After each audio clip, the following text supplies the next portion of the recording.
Reflexiono ahora, ya vieja y cansada, que el amor no se debe forzar ni con lágrimas ni con velas. El amor que se amarra con brujería siempre termina pudriéndose.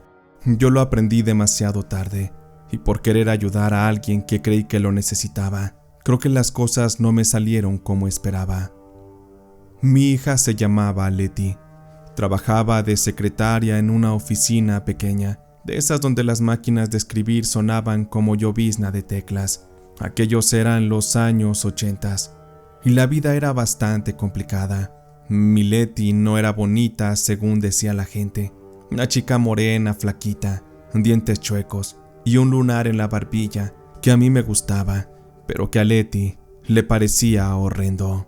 Muchas veces me tocó escuchar a mis vecinas cuchicheando, diciendo que pobrecita, que a mi hija nadie la quería, que ya estaba salada, que se iba a quedar cotorra. Cada comentario me trasquilaba el orgullo de madre, y como una hace lo que puede con lo que tiene para ayudar a sus hijos, fue ahí que busqué remedio donde no debía, porque al final me dejé llevar por lo que la gente decía. Y es que mi hija ya tenía poco más de 30 años. Estamos hablando de que en aquella época, que una mujer se casara después de los 25, ya era entrar en una zona de advertencia de que las cosas podrían complicarse para ellas. En estos tiempos puede ser normal que las mujeres se casen a los 30 o 40, incluso que tengan hijos a esas edades, pero antes, entre los 20 y 25, ya podrían ser tiempos tardíos para contraer matrimonio. Con toda la presión encima, terminé buscando ayuda con una curandera. A ella me la recomendaron en un mercado. La verdad es que no me lo pensé mucho, porque yo quería que mi hija, aunque fuera con brujería o con lo que sea, ella pudiera tener y conocer un amor. Cuando fui con aquella mujer, me recibió en un cuarto con paredes húmedas y una mesa llena de velas de todos los colores. Me pidió que me sentara y que le platicara mi situación, y rápido le conté de mi hija. Fue inevitable llorar por la situación. Le conté de la tristeza que ella vivía, y también de mis miedos de que nunca se casara, de cómo veía que mi hija sufría cada noche, o que lloraba cuando veía a otras mujeres de su edad cumpliendo su sueño de ser esposas de algún hombre. Aquella señora curandera me escuchaba y me dijo algo que para ese momento sonó a esperanza. Vaya, pero déjame te digo algo, mujer. No hay corazón ciego, ni tampoco uno que no tenga un camino, porque entonces yo podré abrirlo para que así ese corazón encuentre su destino. Aquella mujer comenzó a preparar un frasquito lleno de miel, canela y flores secas. Me pidió una foto de Leti, también una de otro hombre que le gustara o que pudiera ser buen partido. Como yo no tenía idea de alguno, me dijo que no me preocupara, que a veces el mismo trabajo iba a llamar al dueño de ese amor. Me indicó la mujer que pusiera el frasco detrás de la puerta y que le rezara 13 noches. Me dio una oración y me hizo una limpia. También me regaló una especie de amuleto pequeño para que lo colocara debajo del colchón de la cama de mi hija Leti. Aquel ritual parecía sencillo. Por estas razones que me imaginé, o quizá hasta dudé de que pudiera funcionar. Transcurrieron las semanas y un par de meses, y no pasaba nada. Pero llegó el día en que el destino se presentó en la panadería de la esquina. Un muchacho de brazos fuertes, sonrisa manchada por la harina y un olor a horno en su cuerpo, de nombre Julio, ayudante del panadero. Ahí lo conocí, y luego también mi hija, cuando fuimos a comprar bolillos. Aquella panadería había renovado su instalación. Para esa nueva inauguración, pusieron a Julio a saludar a los clientes, también a regalar conchas, donas y cuernitos. Aquel día fue muy extraño porque, cuando pasé junto a él y tomé un pan, después siguió mi hija. Ahí noté cómo es que Julio la miró y cómo se le llenó el alma de alegría, de dicha, como si fuera un amor a primera vista. ¿Y qué decir de mi hija? Ella también pasó lo mismo. Su mirada se llenó de gusto. como si hubiera ocurrido una conexión especial entre ambos. Ese día traté de hacerme mensa, y tratando de seleccionar panes, buscaba uno y otro, pero trataba de hacer tiempo para que mi hija pudiera platicar con aquel joven. Le pedí a Leti que fuera a preguntarle al muchacho si iban a preparar roscas de Reyes, pues para esos tiempos eran mediados de diciembre, y como bien se sabe, la rosca de Reyes es una tradición que se lleva a cabo a inicios de enero. Ahí vi cómo ese muchacho empezó a platicar con Leti, a pesar de que él seguía atendiendo clientes. Me daba gusto ver cómo hicieron química al instante. Dentro de mí agradecía. Supe que la brujería y las circunstancias estaban emergiendo a favor mío. Con esto, Leti hizo amistad con aquel muchacho. Casi diario íbamos a comprar, y ya era un hecho de que se iban a quedar a platicar. Ya cuando tomé confianza, solamente mandaba a Leti a que comprara. Ya pasados algunos días, aquel muchacho empezó a ir a la casa, a platicar con mi hija. A Leti no le importaba llegar cansada del trabajo. Ella se bañaba y lo recibía afuera, y donde pasaban platicando un buen rato. Pero el amor no se cocina sin costo. Noté que Leti estaba nerviosa. Ella no estaba acostumbrada a que le dieran cariño. Ella se sentaba inocentemente junto al muchacho, con las manos en las rodillas, muy rígida. Noté que Julio se impacientaba. Él tenía menos edad que mi hija, unos 27 más o menos, con su sangre joven, mirada que quemaba. Yo lo veía, y también miraba a mi hija, toda una muchacha virginal y asustada. De solo verlos me di cuenta de que ellos aún no culminaban el acto del amor. Y seguramente era porque mi hija era demasiado inocente. Tenía que hacer algo, porque de lo contrario, ese muchacho podría salir a buscar a otra mujer. Por ello es que en mi torpeza pedí otro empujoncito con brujería. Fui a buscar a aquella bruja y le pedí una solución. Aquella mujer me dio un polvo de hierbas con un nombre que prefiero no decir, supuestamente para que se le quitara el miedo. Mire, mujer, usted le va a poner este polvito a su hija en los alimentos o en la bebida, y va a ver cómo en un 2x3 le va a abrir las patas al muchacho. Nomás eso sí, si hay hijos no deseados o cosas tristes, no vaya a venir a darme lata. Ya con las indicaciones de la mujer, me dediqué los siguientes días a darle aquellos polvos a Leti sin que se diera cuenta. Como antes de irse al trabajo yo le preparaba los alimentos, para mí era tarea fácil ejecutar aquella instrucción. Con esto, me di cuenta que al pasar los días, mi hija Leti ya se veía más flojita. Ella se veía más cooperativa, ya abrazaba más a Julio, lo besaba indiscretamente. Sabía que todo iba por buen camino, y fue para una tarde que ellos se metieron a la casa para ver una película en la sala. Yo me acerqué solo para servirles palomitas y unas bebidas, y para que mi hija se sintiera tranquila, le hice saber que me iría a dormir. Bueno, Leti, pues yo ya los dejo, estoy muy cansada. Es hora de tomarme mis pastillas para dormir, y tú sabes que con eso, pues no hay nada que me despierte. Vaya que lo necesito porque he estado cansada, pero se queda en su casa, muchacho. Solo no se vayan a desvelar. Esa noche, en realidad no me tomé mi pastilla para dormir. Fingí que dormía. Solamente quería comprobar que aquellos polvos hicieran su efecto. El silencio de la casa pesaba como cobija húmeda. La tele murmuraba bajito, y a Leti y a Julio los escuchaba murmurar. Me salí despacito a la habitación y me asomé por el borde de las escaleras, y Leti le decía con voz apagada: «Ay, espérate, Julio, vas muy aprisa. Además, mi madre aún no se duerme. Nomás dame unos 5 minutos. Ya que ella esté bien dormida, pues ya vemos qué pasa». Aquel Julio se veía que ya andaba bien ardiente, bien ganoso como dicen, y con sus palabras lo pude saber. «Ay, Leti, es que ya me has hecho esperar mucho. Mira nomás cómo me traes. Ya, por favor, dame chancita. Ya no seas así conmigo. Te prometo que te va a gustar. Y ya después, hasta tú eres la que me va a rogar». Sentí el corazón en la garganta. Pensé en bajar para detenerlos, decirles que el amor no tiene por qué apresurarse, pero me quedé quieta. Yo misma había provocado esa reacción en mi hija, así que ya no tenía que andar de metiche, debía dejar que las cosas fluyeran. Regresé a la cama, pero a los 5 minutos volví a escuchar aquellos cuchicheos. Volví a asomarme por un borde de la escalera y desde ahí alcancé a verlos.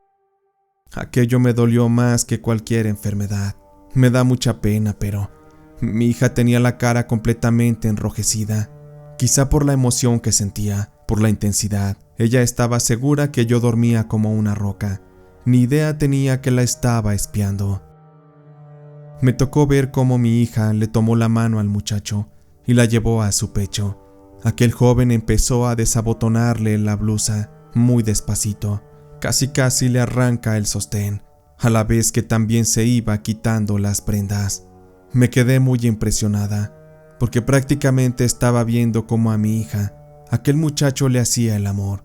Me tocó ver cómo mi hija se convertía en mujer, y cómo aquel sujeto la llenaba de placer y de cariño. El tipo fue bastante torpe. Escuché que mi hija gritó un poco del dolor, pero ya después empezó a fluir. Ellos se decían que se amaban, que siempre estarían juntos. Mientras lo hacían, Julio le decía que él quería todo con ella, que quería casarse, que nunca la iba a soltar. Incluso le dijo que se esforzaría para comprarle una casa. Comencé a llorar en silencio. En mi egoísmo de madre me tranquilicé. Me regresé a mi habitación muy despacio, pensando en que mi hija por fin ya tenía un galán, que ya no se me iba a quedar para vestir santos. Pero hoy la verdad pienso muy distinto que en aquel tiempo. El embarazo llegó como se esperaba, seguramente después de aquella primera iniciación en el amor para mi hija. Ella ya no pudo parar. Seguramente tuvieron encuentros en todas partes. Y fue una noche que Julio llegó junto con Leti y con una bolsa llena de panes y litros de leche que me dieron aquella noticia. Me dio mucho gusto. Por dentro sabía todo lo que yo había hecho para que aquello fuera realidad. Y de verdad sentía culpa, pero hubiera sentido peor que mi hija se quedara sola y triste.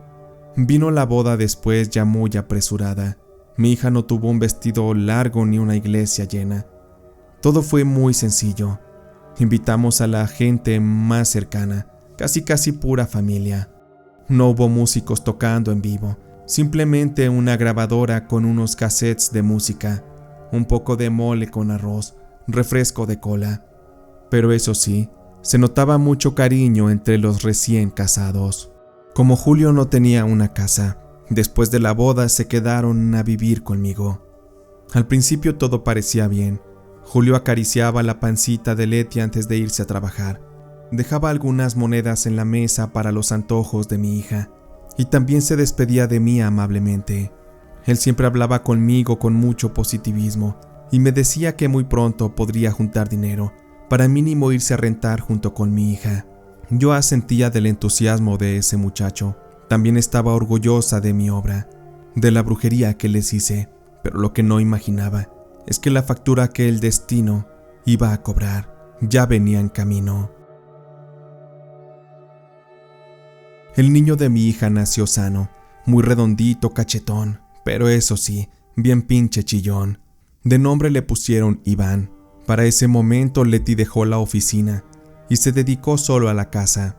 Al principio cuidar a su hijo fue muy cansado, por eso es que yo le hacía de comer, le ayudaba a lavar pañales. Ya me sabía bien los chillidos del niño y ya sabía qué era lo que tenía. Julio seguía trabajando en la panadería. Llegaba oliendo a horno, con harina en las pestañas y un orgullo que al principio enternecía. Él se desvivía por su mujer y por su hijo. Pero también es una realidad, una que pesa a todos quienes se casan, que ya con la convivencia diaria, con las responsabilidades que hay que compartir, es cuando empiezan a llegar los problemas. Creo que eso es algo que todas las relaciones viven y que es inevitable. Además de esto, ya cuando noté que las cosas no iban tan bien entre ellos, los celos empezaron a surgir, al principio muy discretos, pero constantes. A veces Julio le revisaba el bolso a Leti, nomás para ver qué traía. A veces le quitaba el maquillaje para que no se pintara, para que no se arreglara, para que no llamara la atención de otros hombres en la calle. Ya ni siquiera la dejaba ir a la tienda a ella sola. Siempre tenía que llevarla yo de la mano, porque si no él se enojaba. Yo lo regañaba suavemente, le decía que no fuera exagerado, que mi hija era decente, que ni siquiera salía a la calle. Él se reía, pero sus ojos me juzgaban, como si yo fuera una tonta. Un domingo me tocó ver algo. Leti fue por bolillos a la panadería de Julio.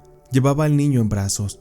A la salida, un vecino, don Héctor, quien era un hombre mayor, ya casado y muy buena gente, le saludó a mi hija. «Buenas tardes, vecinita. Qué bonito está su bebé. A ver, déjeme verlo».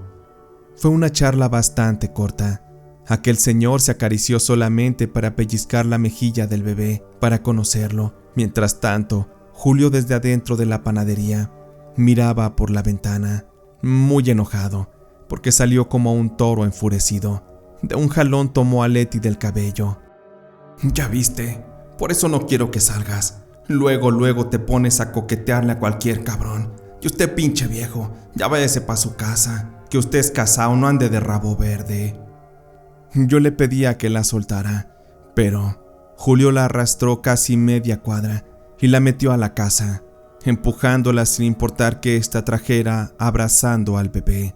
Corrí detrás con el corazón en la boca, gritándole que la soltara, que no fuera animal. Julio la encerró en el cuarto, gritándole con furia: «A ti no te falta nada aquí en la casa, Leti. ¿Por qué chingados tienes que andar buscando allá en la calle? ¿Que no te soy suficiente hombre? ¿Es que acaso quieres más? Lo único que te pido es que por favor no vuelvas a salir, porque te vas a arrepentir.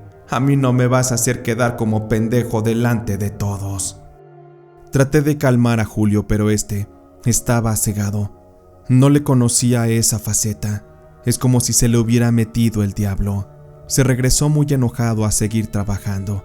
Azotó la puerta y eso me dio coraje. Ni que el cabrón hubiera estado en su propia casa. Si así con esos pinches huevos que aventó la puerta se pusiera a ser responsable, ya se hubiera comprado su propia casa.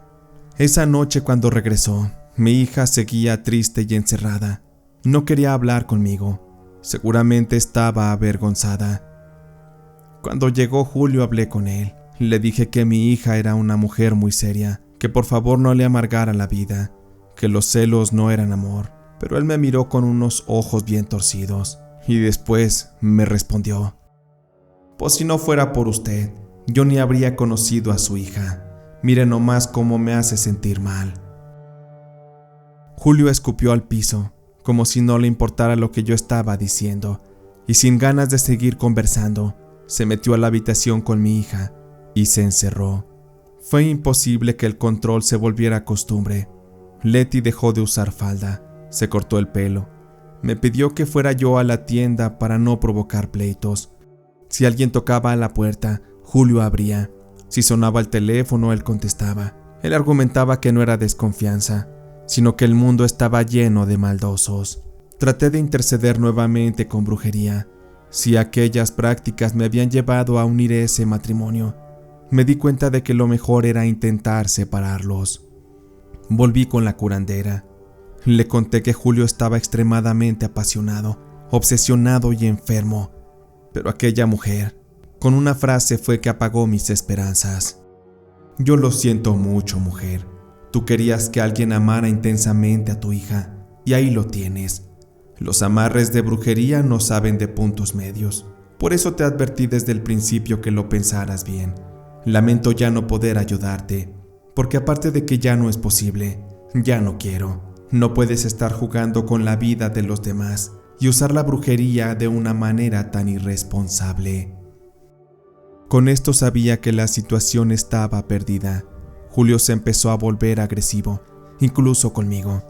Un día recuerdo que el miserable, cuando le reclamé que no le pegara a mi hija, porque sí, empezaron a llegar los empujones y los golpes hacia ella.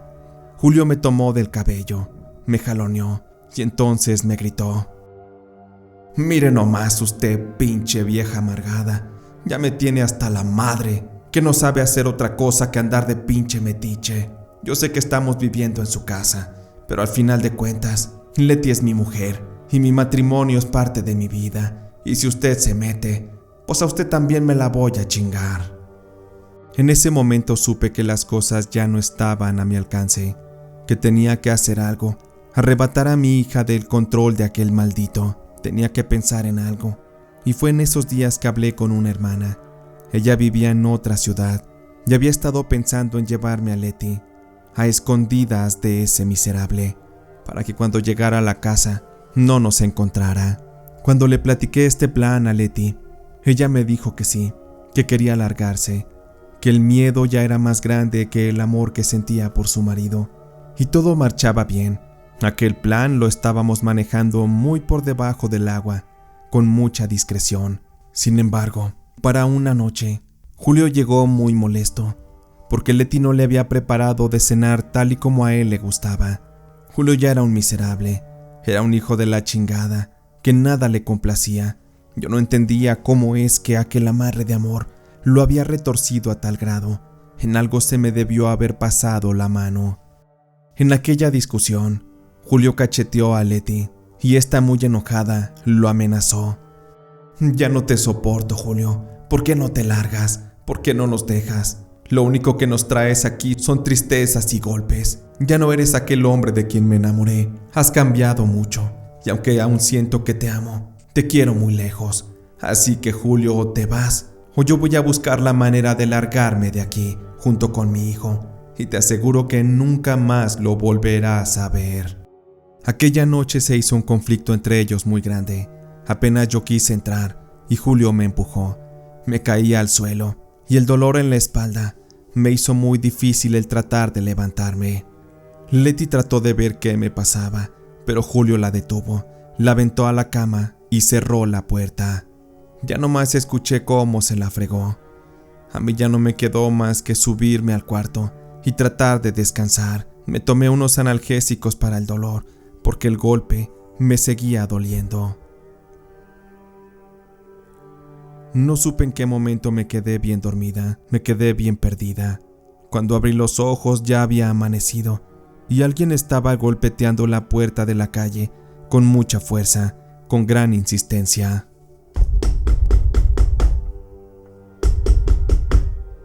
Cuando fui bajando las escaleras, noté que en la casa había un gran silencio. Aquello era muy raro, pero en cuanto abrí la puerta, me di cuenta que se trataba de uno de los empleados de la panadería, un compañero de Julio. Buenos días, ceñito. Pues aquí con la molestia. ¿Sabe usted si se encontrará Julio en casa? Es que no ha ido a trabajar y el patrón ya está bien enojado. Me sorprendió lo que me decía aquel muchacho. Le pedí un instante para revisar, porque quizá Julio se había quedado dormido. Caminé hacia la habitación donde se encontraba mi hija con aquel hombre, y en cuanto la abrí, noté que el cuarto estaba en penumbra. Olía mucho a hierro y a humedad. Primero vi el cable de la plancha, caído como víbora muerta sobre el piso. Luego llegó la escena completa. Mi hija Leti estaba tendida en la cama, pálida, con los ojos entreabiertos, mirando hacia ninguna parte. Alrededor del cuello tenía la marca morada del cable de la plancha. Mi hija estaba muerta. Ese maldito infeliz me la había matado. Julio estaba junto a ella, atravesado en la cama, como si estuviera abrazándola. Sus muñecas estaban abiertas, la sábana manchada. Gran parte del cuerpo de mi hija también había sido marcado con el escurrimiento de la sangre de aquel hombre. No grité, simplemente se me fue la voz. Aquello fue tan sorprendente. Lo único que pude hacer fue hablarle al chamaco ese para que se acercara a ver. Dios mío, señora, pues ¿qué está pasando aquí? Hay que llamar a la policía. Aquel muchacho me jaló del hombro y entonces solté un grito, porque después de que vi al niño en la cuna, pensé que también estaba muerto. Corrí rápido a ver qué pasaba, pero no. Por suerte el niño seguía vivo. En cuanto lo abracé, empezó a gritar. Ya tenía hambre. Después de marcar a las autoridades, llegaron las patrullas. La gente se asomaba, las vecinas se persinaban. El panadero estaba parado en la banqueta, con una cara de decepción, de miedo e incertidumbre. Un policía me preguntó si habían peleado, si yo había escuchado algo. Les dije que había dormido porque utilizaba pastillas para dormir, que no me había dado cuenta. Me hicieron muchas preguntas y yo me sentía destrozada. No estaba en condiciones de responder. Lo único que sabía hacer era abrazar a mi nieto, sabiendo que por dentro yo le había destruido todo su mundo con aquella brujería. Cuando se hicieron las averiguaciones, se determinó que Julio le quitó la respiración a mi hija utilizando aquel cable. Posteriormente, por arrepentimiento o por culpa muy grande, seguramente se cortó las venas para morir, para ir al otro mundo junto con su amada. No sé en qué momento fui tan ciega. Aquello ya se veía venir, pero jamás imaginé aquello el día en que hice brujería, cuando pensé que estaba abriéndole el camino del amor a mi hija, el camino a la felicidad, cuando en realidad lo único que abrí fue un precipicio. El velorio fue pequeño y silencioso. A Leti la vestimos con la blusa blanca que le gustaba tanto. Julio fue velado aparte, con su familia. De ese cabrón no me da remordimiento que se haya muerto, pero sí de mi hija. Me dio mucha culpa saber que cada palada que le echaban a mi hija de tierra es como si me enterraran en vida, pero con el peso de una culpa. A partir de ahí vino la rutina de sobrevivir. Además debía criar a mi nieto a como pudiera. Tenía que hacerme responsable de él, porque yo lo metí en la vida en la que estaba viviendo. Era tan pequeño e inocente. Pasaron los años y, ya cuando fue todo un hombre, le tuve que contar la verdad. Él siempre me había preguntado por sus padres, y yo le argumentaba que habían muerto en un accidente, que a veces Dios era misterioso en sus decisiones. Pero ya siendo él un adulto, le conté que, con brujería, yo les puse una maldición a sus padres. Mi nieto Iván se alejó de mí. Eso era de esperarse, pero al menos pude forjarlo como un hombre. Lo que siento sé que es un dolor que me merezco. Por eso es que esta historia espero que sirva de advertencia a las madres que rezan para que un hombre se quede con sus hijas, para que alguien se apiade de ellas, porque estas no son objetos, son seres humanos que sienten y sufren. Por eso les recomiendo que mejor recen o eduquen a sus hijas para que ellas aprendan a ser autosuficientes, para que aprendan a darse amor antes de tener que buscarlo en un hombre que les haga daño. Porque además de esto, la única forma de que encuentren un buen hombre es que ellas también sean buenas mujeres. Hoy en día ya soy una vieja, cada vez más cerca de la muerte. Sé que las huellas tan oscuras que he dejado en esta vida, terminaré de pagarlas más allá de la muerte. Seré juzgada por Dios, por la muerte y no sé por quién más. Pero no estoy dispuesta a pelear. Reconozco mi dolor, pero también tengo la esperanza de reencontrarme con mi hija en el más allá. Anhelo ese momento para arrodillarme ante su espíritu y pedirle perdón, porque me siento la peor de las madres, pues así como yo tuve la fuerza, el valor y el amor para traerle a la vida, también tuve la ignorancia, el egoísmo y la soberbia para arrancarle la vida, para destruirla, porque sí, eso es lo único que deja el uso de la brujería, porque con la magia negra les aseguro que nunca, de verdad nunca, habrá un final feliz.